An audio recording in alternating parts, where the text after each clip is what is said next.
Senhoras e senhores ouvintes, internautas de diferentes contextos geográficos, sempre que se debate uma temática como mobilidade urbana, muitas pessoas lembram logo da importância de se debater ônibus coletivos, ampliação de linhas de metrô, a questão dos trens sucateados que cada vez mais desaparecem da paisagem urbana e da paisagem geográfica de maneira geral no Brasil. Mobilidade envolve vários meios de transportes. Agora, o que muitas vezes as pessoas não se atentam é para a questão da mobilidade a pé, que é uma temática muito importante de se trabalhar, se debater. A questão de quem se desloca a pé, é muita gente. Como andam, por exemplo, as calçadas. E como deve ser essa mobilidade do pedestre em grandes cidades brasileiras e pequenas e médias cidades brasileiras. Como essa mobilidade deve ser discutida. E uma outra questão também que é muito importante, eu já chamei a atenção, mas é bom reforçar, é a questão da mobilidade rural. O acesso de localidades rurais à sede municipal, por exemplo, no caso de estudantes, de pessoas que trabalham, pessoas que fazem esse deslocamento pendular vem de pêndulo, vai e volta, casa, trabalho, trabalho, casa. Então são temas que são importantes.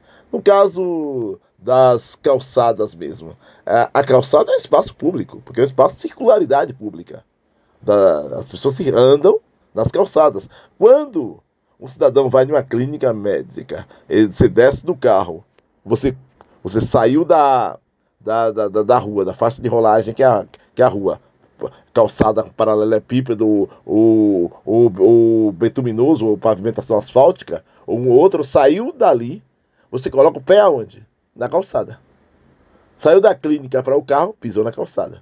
Saiu de casa para a rua, pisou na calçada. Então, a calçada ela é parte dessa circularidade cotidiana das pessoas.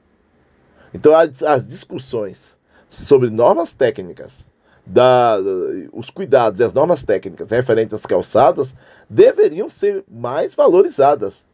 Pouco se debate. Eventualmente, ouve-se algumas pessoas reclamarem em alguns veículos de comunicação, a exemplo de rádios, né? As pessoas que acompanham alguns programas diários de rádio e ligam, olha, a calçada na rua tal, no trecho tal, próximo à igreja, próximo a um determinado estabelecimento comercial, está toda deteriorada, é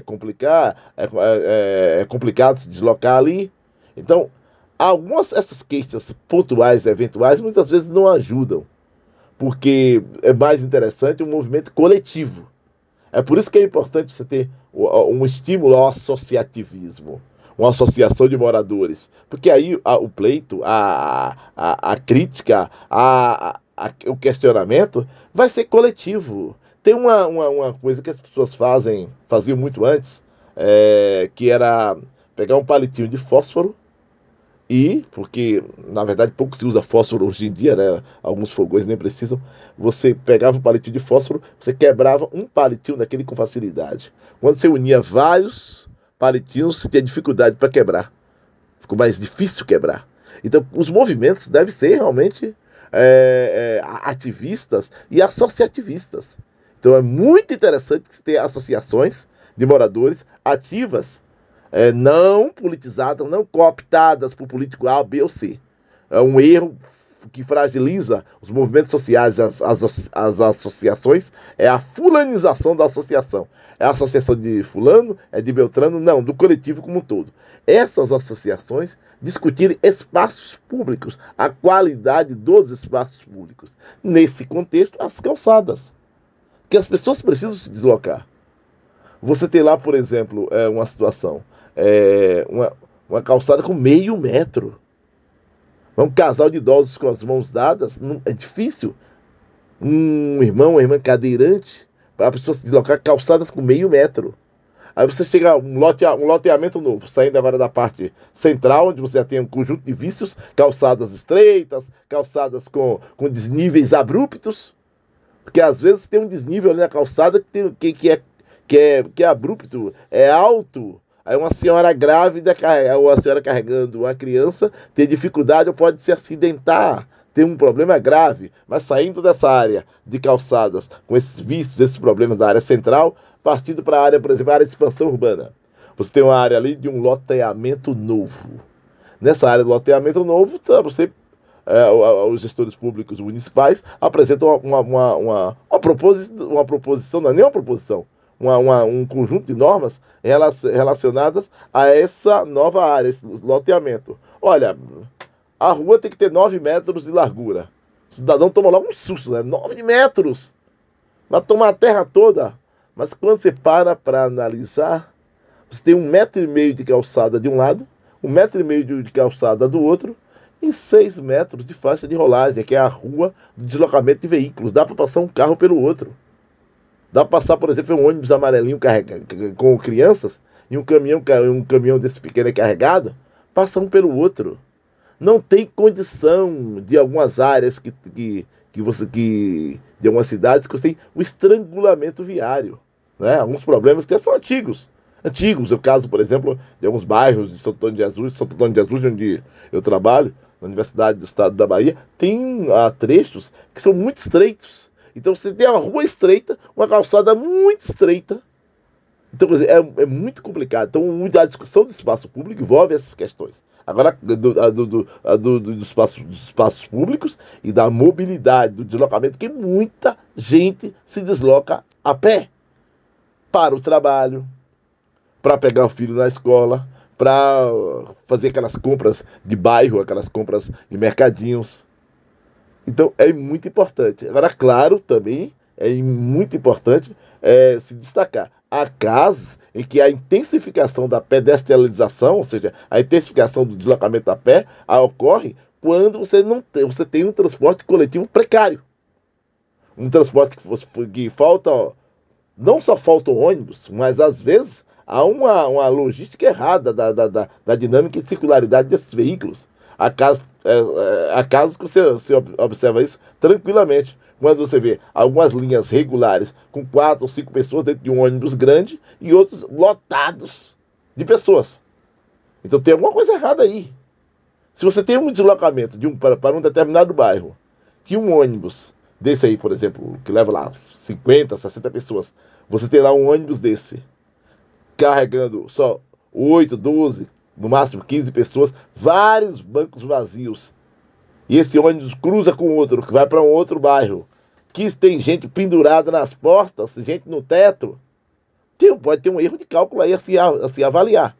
Por exemplo, você poderia colocar 2 ônibus maiores para um determinado bairro, para você atender a demanda daquele bairro, porque para que as pessoas não viajem penduradas na porta desses veículos, né? E às vezes, para um outro bairro, basta, às vezes, um micro-ônibus atende aquela população. Você pode ter uma situação de um micro-ônibus se deslocando para uma área de grande massa de pessoas. E às vezes, muitas vezes, há problemas relacionados à articulação entre o ônibus e o metrô, um conjunto de situações. Aí no caso aí, o transporte rodoviário. Do caso dos ônibus e o transporte metroviário, caso dos metrôs. Agora, em todas as situações, você vai precisar do deslocamento a pé. Então é muito importante se debater essas questões. Além de outra questão que é importante, não se pode, gente, permitir que as pessoas coloquem na frente, por exemplo, um estabelecimento comercial. O cidadão acha que a calçada ali da frente ali é dele, ele pode fazer o que ele quer e colocar lá um conjunto de mesas ou suportes para venda de produtos. Você intercepta a circularidade. As pessoas têm que andar pela rua porque o cidadão tomou a calçada. Ou em caso de alguns bares também, é outra irregularidade. Você tem mesas e cadeiras tomando algumas áreas, interceptando, bloqueando a circularidade das pessoas. Há casos de postes mal colocados, postes que estão colocados no meio de uma calçada que já é estreita. E para piorar a situação, o cidadão ainda coloca lá um tonel de lixo na área. Então você tem as várias barreiras, né? Barreira de comerciantes, por exemplo, de tecidos, barreira lá de cadeiras dos bares, barreiras de postes mal colocados, barreiras de lixos colocados também de maneira equivocada, porque você colocar um container de lixo de um determinado local, tem toda uma questão técnica, que não vai dar tempo de explicar nesse comentário aqui. Então, essas questões relacionadas à mobilidade são muito importantes, assim como a mobilidade rural. É importante se pensar as estradas rurais, a qualidade dessas estradas, o monitoramento, por exemplo, dessas estradas, porque as pessoas se deslocam das áreas rurais para as áreas urbanas, para a sede municipal, para trabalhar, para estudar. Então a mobilidade é uma temática sempre muito importante. Muita saúde e paz, até a próxima.